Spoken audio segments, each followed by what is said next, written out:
बादशाह अकबर के दरबार में उनसे नौकरी मांगने की फरियाद लेकर एक व्यक्ति पहुंचा।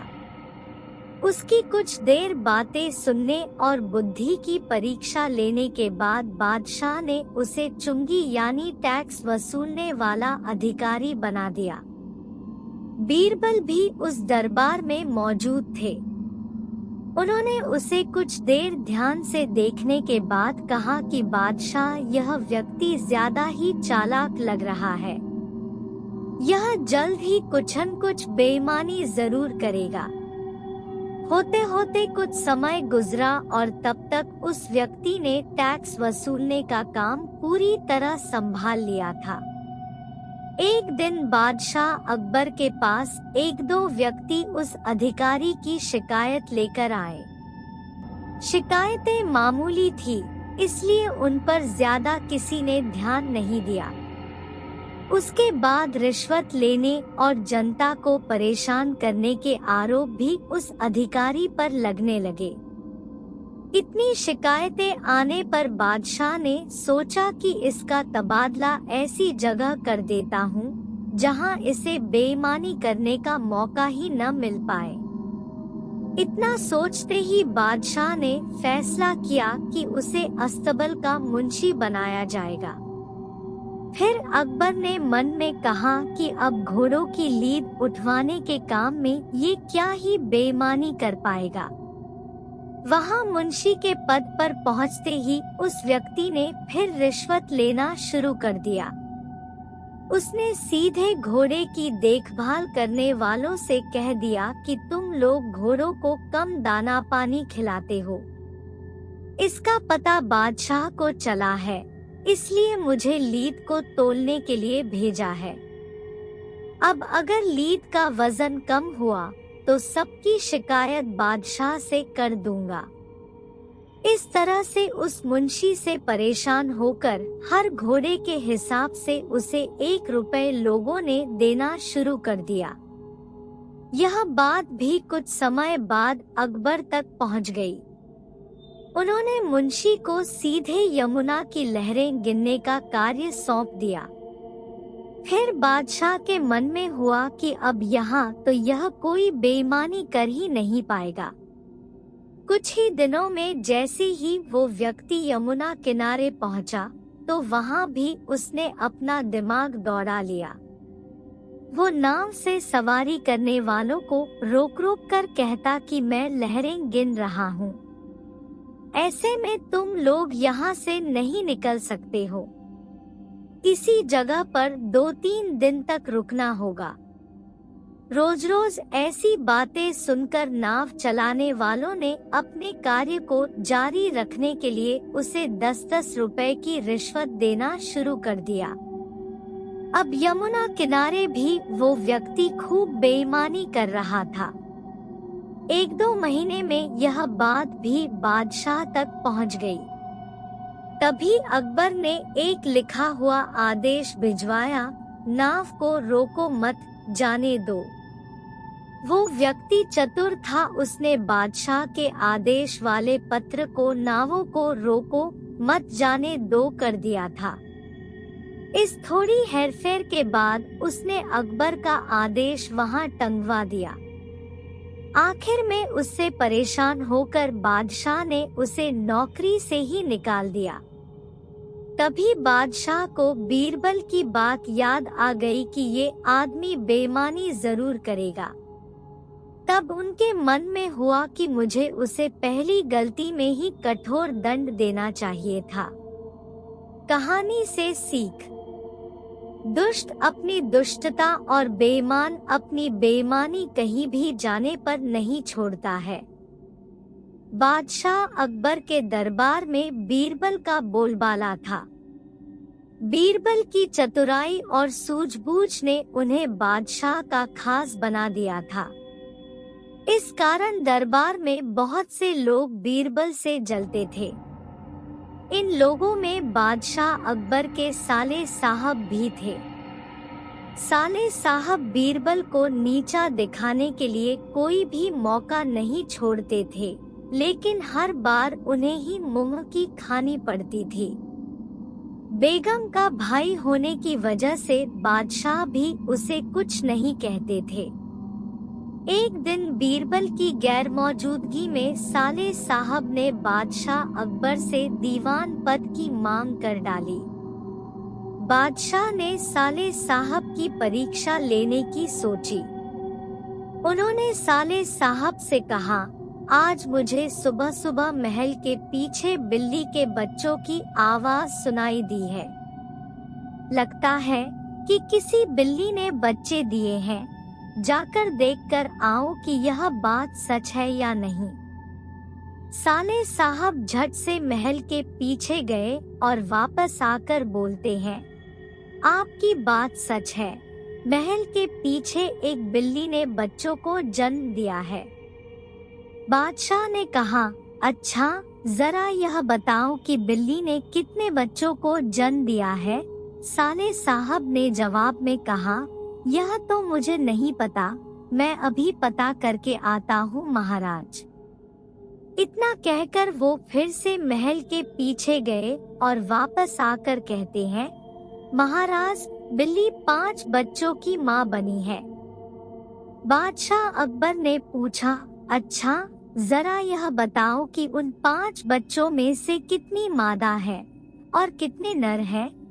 साले साहब ने जवाब में कहा, मैंने यह तो देखा ही नहीं, मैं अभी देख कर आता हूँ। इतना कहकर वो फिर से महल के पीछे जाते हैं और थोड़ी देर बाद आकर कहते हैं, महाराज, बिल्ली के 5 बच्चों में से 3 नर हैं और 2 मादा हैं। बादशाह अकबर ने अपने साले साहब से फिर से एक सवाल पूछा, बिल्ली के नर बच्चे किस रंग के हैं? सवाल के जवाब में साले साहब ने कहा, मैं अभी देख कर आता हूँ। बादशाह अकबर ने कहा, रहने दो, बैठ जाओ। इतने में बीरबल राज दरबार में पहुँच चुके थे। बादशाह ने बीरबल से कहा, बीरबल, महल के पीछे बिल्ली ने बच्चों को जन्म दिया है, जरा देखकर आओ कि क्या यह बात सही है। बीरबल ने कहा, मैं अभी देखकर आता हूँ महाराज। ऐसा कहकर वह महल के पीछे देखने के लिए चले गए। वापस लौटकर बीरबल ने बादशाह अकबर को बताया, महाराज, बिल्ली ने बच्चों को जन्म दिया है। बादशाह ने बीरबल से पूछा, बिल्ली कितने बच्चों की माँ बनी है?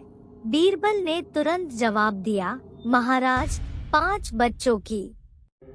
बादशाह ने फिर से सवाल किया, बिल्ली के बच्चों में से कितनी मादा है और कितने नर हैं? बीरबल ने तुरंत जवाब दिया, महाराज, 3 नर और 2 मादा। बादशाह अकबर ने एक बार फिर से बीरबल से सवाल किया, बिल्ली के नर बच्चे किस रंग के हैं? बीरबल ने तुरंत जवाब दिया, महाराज, 2 नर बच्चों का रंग काला और एक का बादामी है। अब महाराज ने पास बैठे अपने साले साहब की तरफ देखा और पूछा, तुम्हारा इस बारे में क्या कहना है? साले साहब शर्मिंदगी से सिर झुकाए बैठे रहे और कुछ न कह सके। कहानी से सीख। इस कहानी से हमें यह सीख मिलती है कि हमें किसी की सफलता से जलना नहीं चाहिए। एक बार की बात है, राजा अकबर व बीरबल दरबार में बैठे कुछ अहम मामलों पर चर्चा कर रहे थे। तभी बीरबल ने अकबर से कहा, मुझे लगता है कि ज्यादातर पुरुष जोरू के गुलाम होते हैं और अपनी पत्नियों से डर कर रहते हैं। बीरबल की यह बात राजा को बिल्कुल भी पसंद न आई। उन्होंने इस बात का विरोध किया। इस पर बीरबल भी अपनी बात मनवाने पर अड़ गए।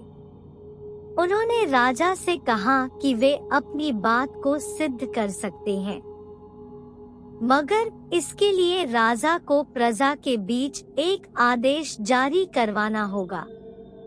वह आदेश यह था कि जिस पुरुष के अपनी पत्नी से डरने की बात सामने आएगी, उसे दरबार में एक मुर्गी जमा करानी होगी। राजा बीरबल की इस बात पर तैयार हो गए। अगले ही दिन प्रजा के बीच आदेश कराया गया कि अगर यह बात सिद्ध हो जाती है कि कोई पुरुष अपनी पत्नी से डरता है, तो उसे दरबार में आकर बीरबल के पास एक मुर्गी जमा करवानी होगी। फिर क्या था, देखते ही देखते बीरबल के पास ढेरों मुर्गियां इकट्ठा हो गई और सैकड़ों मुर्गियां महल के बगीचे में घूमने लगी। अब बीरबल राजा के पास पहुँचे और बोले, महाराज, महल में इतनी मुर्गियां इकट्ठा हो गई है कि आप एक मुर्गी खाना खोल सकते हैं, इसलिए अब आप इस आदेश को वापस ले सकते हैं। मगर महाराज ने इस बात को गंभीरता से नहीं लिया और महल में मुर्गियों की संख्या धीरे धीरे और भी ज्यादा बढ़ने लगी। इतनी अधिक मुर्गियां महल में जमा हो जाने के बाद भी जब राजा अकबर बीरबल की बात से सहमत नहीं हुए, तो बीरबल ने अपनी बात सिद्ध करने के लिए एक नया उपाय निकाला। एक दिन बीरबल राजा के पास गए और बोले, महाराज, मैंने सुना है कि पड़ोस के राज्य में एक बहुत ही खूबसूरत राजकुमारी रहती है। अगर आप चाहें तो क्या मैं आपका रिश्ता वहां पक्का कराऊं? यह सुनते ही राजा चौंक उठे और बोले, बीरबल, तुम ये कैसी बातें कर रहे हो? महल में पहले से ही 2 महारानियां मौजूद हैं। अगर उन्हें इस बात की भनक भी लगी तो मेरी खैर नहीं होगी। यह सुनकर बीरबल ने तपाक से जवाब दिया, चलिए महाराज, फिर तो आप भी मेरे पास 2 मुर्गियां जमा करा ही दीजिए। राजा बीरबल का ऐसा जवाब सुनकर शर्मा गए और उन्होंने अपना आदेश उसी वक्त वापस ले लिया। कहानी से सीख। अकबर बीरबल की इस कहानी से हमें यह शिक्षा मिलती है कि बातों की चतुराई से हम किसी भी बात को मनवा सकते हैं। जरूरत है तो बस बीरबल की तरह चतुराई से अपना पक्ष रखने की। एक बार की बात है, बीरबल को दरबार आने में देरी हो गई। राजा अकबर बेसब्री से बीरबल का इंतजार कर रहे थे। जैसे ही बीरबल दरबार में पहुंचे, अकबर ने उनसे देरी का कारण पूछा। बीरबल कहने लगे कि आज जब वह घर से निकल रहे थे तो उनके छोटे छोटे बच्चों ने उन्हें रोक दिया और कहीं न जाने की जिद करने लगे। किसी तरह बच्चों को समझा बुझाकर निकलने में ही देरी हो गई। राजा को बीरबल की इन बातों पर बिल्कुल यकीन नहीं हुआ। उन्होंने सोचा कि बीरबल देर से आने का झूठा बहाना कर रहे हैं। उन्होंने बीरबल को कहा कि बच्चों को मनाना इतना भी कठिन काम नहीं है। अगर वे ना माने तो थोड़ा डांट-डपट कर उन्हें शांत किया जा सकता है। वहीं बीरबल इस बात से परिचित थे कि बच्चों के मासूम सवालों और जिद को पूरा कर पाना बेहद मुश्किल होता है। जब अकबर इस बात से संतुष्ट न हुए तो बीरबल को एक उपाय सूझा। उन्होंने राजा के सामने एक शर्त रखी। उन्होंने कहा कि वह इस बात को सिद्ध कर सकते हैं कि छोटे बच्चों को समझाना बहुत मुश्किल होता है, लेकिन इसके लिए उन्हें एक छोटे बच्चे के जैसे व्यवहार करना होगा व राजा को उन्हें समझाना होगा। राजा इस शर्त के लिए तैयार हो गए। अगले ही पल बीरबल एक बच्चे के जैसे चिल्लाने और रोने लगे। राजा ने उन्हें मनाने के लिए उन्हें अपनी गोद में उठा लिया। बीरबल गोद में बैठकर राजा की लंबी मूंछों से खेलने लगे। कभी वे बच्चों की तरह मुंह बिगाड़ते तो कभी मूंछों को खींचने लगते। अभी तक राजा को कोई आपत्ति नहीं हो रही थी। जब बीरबल मूंछों से खेलकर थक गए तो गन्ना खाने की जिद करने लगे। राजा ने बच्चा बने बीरबल के लिए गन्ना लाने का आदेश दिया। जब गन्ना लाया गया तो बीरबल ने नई जिद पकड़ ली कि उन्हें छिला हुआ गन्ना चाहिए। एक सेवक द्वारा गन्ने को छिला गया। अब बीरबल जोर जोर से चीखने लगे कि उन्हें गन्ना छोटे छोटे टुकड़ों में कटा हुआ ही चाहिए। उनकी जिद को पूरा करने के लिए गन्ने को छोटे छोटे टुकड़ों में काटा गया। जब राजा ने इन टुकड़ों को बीरबल को खाने के लिए दिया तो बीरबल ने उन टुकड़ों को जमीन पर फेंक दिया। राजा को यह देखकर बहुत गुस्सा आया। उन्होंने गुस्से से बीरबल से पूछा, तुमने गन्ने को नीचे क्यों फेंका? चुपचाप से इसे खा लो। डांट सुनकर बीरबल अब और भी जोर से रोने व चीखने लगे।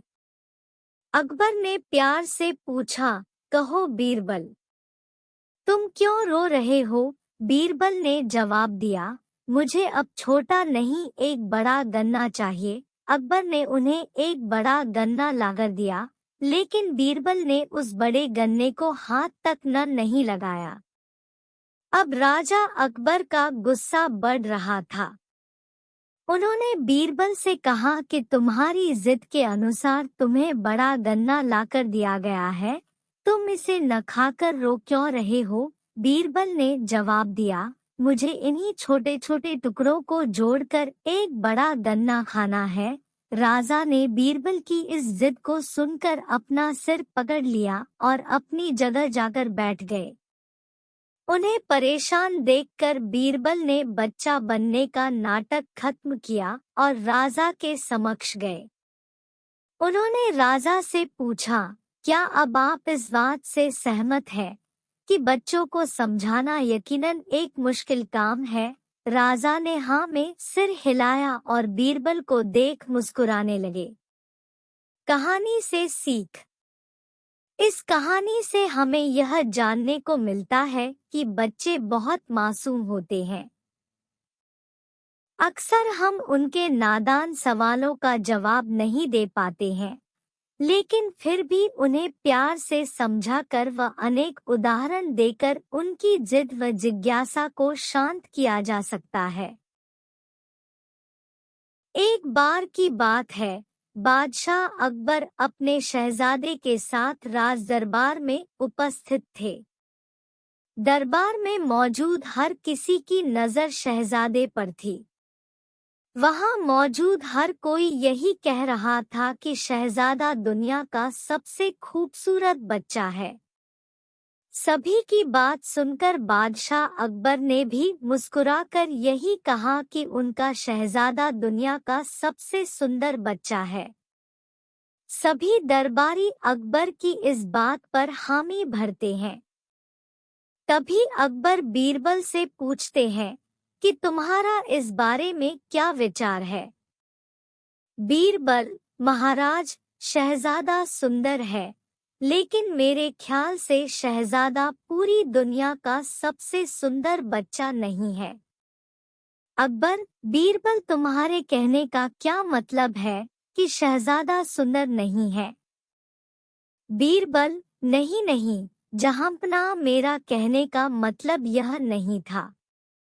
आप मेरी बात का गलत मतलब न निकाले। हमारा शहजादा बहुत खूबसूरत है, लेकिन दुनिया में और भी सुंदर बच्चे होंगे।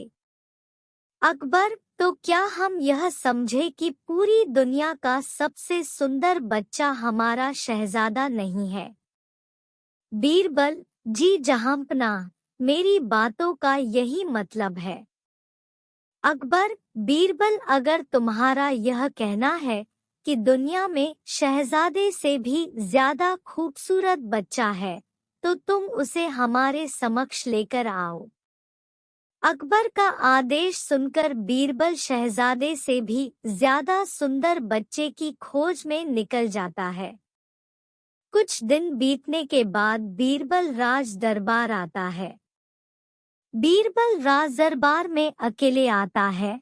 यह देख अकबर खुश होकर कहता है, क्यों बीरबल अकेले आए हो? मतलब तुम्हें शहजादे से अधिक खूबसूरत बच्चा नहीं मिला? बीरबल, जहांपना, मैं आपको इस बात की सूचना देने आया हूँ कि मैंने शहजादे से भी अधिक सुंदर बच्चा खोज लिया है। अकबर, अगर बच्चा मिल गया है तो तुम उसे दरबार में क्यों नहीं लाए? बीरबल, मैं उसे दरबार में लेकर नहीं आ सकता हूँ, लेकिन मैं आपको उस तक लेकर जरूर जा सकता हूँ।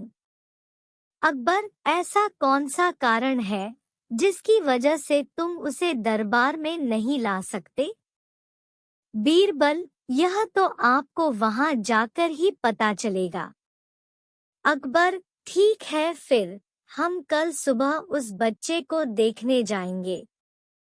बीरबल, जहांपना, उस बच्चे को देखने जाने के लिए हमें भेष बदलना होगा।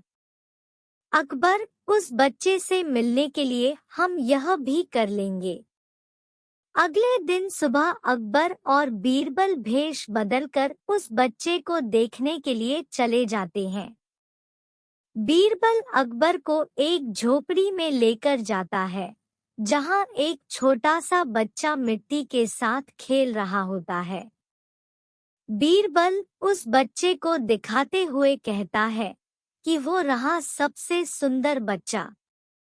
अकबर, तुम्हारी यह हिम्मत कि तुमने एक बदसूरत और झोपड़ी में रहने वाले बच्चे को संसार का सबसे सुंदर बच्चा बता दिया। अकबर की बातें सुनकर बच्चा जोर जोर से रोने लगता है, जिसे सुनकर उसकी माँ झोपड़ी के अंदर से आती है और अकबर को गुस्से में कहती है, तुमने मेरे बच्चे को बदसूरत कैसे कह दिया? मेरा बच्चा संसार का सबसे सुंदर बच्चा है। अगर दोबारा मेरे बच्चे को बदसूरत कहा तो मैं तुम दोनों की हड्डी पसली एक कर दूंगी।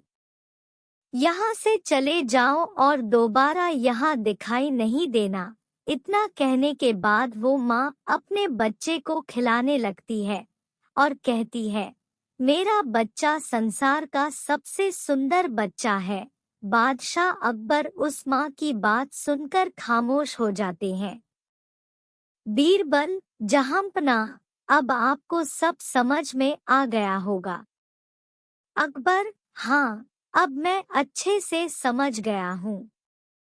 बीरबल, बादशाह अकबर, बच्चा कैसा भी हो, माता पिता के लिए उनका बच्चा संसार का सबसे सुंदर बच्चा ही होता है। अकबर, बीरबल, तुम सही बोल रहे हो, हर माता पिता के लिए उनका बच्चा सुंदर होता है। बीरबल, जहांपना, मैं बस इतना चाहता हूँ कि आप शहजादे को चापलूसों से दूर रखकर अच्छी तालीम दे। अकबर, बीरबल, तुमने एक बार फिर हमारा दिल जीत लिया। कहानी से सीख, कभी किसी चीज को लेकर घमंड नहीं करना चाहिए, क्योंकि एक न एक दिन वो घमंड टूटता जरूर है। चतुराई और बुद्धि के सही इस्तेमाल के लिए बीरबल के किस्से खूब मशहूर हैं।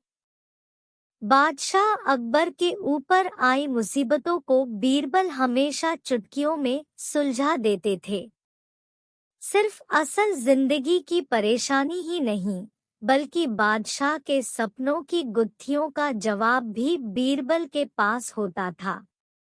ऐसा ही एक किस्सा है बादशाह के अजीब सपने का। आइए आपको सुनाते हैं पूरी कहानी। एक बार की बात है जब बादशाह अकबर गहरी नींद से अचानक उठ गए और फिर रात भर सो नहीं सके।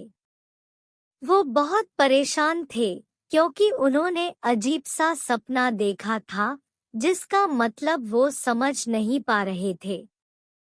उन्होंने देखा कि उनके एक के बाद एक सारे दांत गिरते चले गए और आखिर में सिर्फ एक ही दांत बचा। इस सपने से वह इतने चिंतित हुए कि उन्होंने इसके बारे में सभा में चर्चा करने के बारे में सोचा। अगले दिन सभा में पहुंचते ही अकबर ने अपने विश्वसनीय मंत्रियों को सपना सुनाया और सभी से राय मांगी। सभी ने उन्हें सुझाव दिया कि इस बारे में किसी ज्योतिष से बात करके सपने का मतलब समझना चाहिए। बादशाह को भी यह बात सही लगी। अगले दिन उन्होंने दरबार में विद्वान ज्योतिषों को बुलवाया और अपना सपना सुनाया। इसके बाद सभी ज्योतिषों ने आपस में विचार विमर्श किया। फिर उन्होंने बादशाह से कहा, जहांपना, इस सपने का एक ही मतलब निकलता है कि आपके सभी रिश्तेदार आपसे पहले ही मर जाएंगे। ज्योतिषों की यह बात सुनकर अकबर को बहुत गुस्सा आया और उन्होंने सभी ज्योतिषों को दरबार से जाने का आदेश दिया। उन सभी के जाने के बाद बादशाह अकबर ने बीरबल को बुलाया और कहा, बीरबल, तुम्हारे अनुसार हमारे सपने का मतलब क्या होगा? बीरबल ने कहा, हुजूर, मेरे हिसाब से आपके सपने का मतलब यह था कि आपके सभी रिश्तेदारों में से आपकी उम्र सबसे ज्यादा होगी और आप उन सभी से ज्यादा समय तक जीते रहेंगे। इस बात को सुनकर बादशाह अकबर बहुत खुश हो गए। वहां मौजूद सभी मंत्रियों ने सोचा कि बीरबल ने भी ज्योतिषों की ही बात को दोहराया है। इतने में बीरबल ने उन मंत्रियों से कहा कि देखो, बात वही थी, बस कहने का तरीका अलग था। बात को हमेशा सही तरीके से सामने रखा जाना चाहिए। मंत्रियों को इतना कहकर बीरबल सभा से चले गए। कहानी से सीख। किसी भी बात को बोलने का एक सही तरीका होता है। विचलित करने वाली बात को भी सही तरीके से कहा जाए तो उसका बुरा नहीं लगता। इसी वजह से बात को हमेशा सही तरीका और सलीके से रखा जाना चाहिए।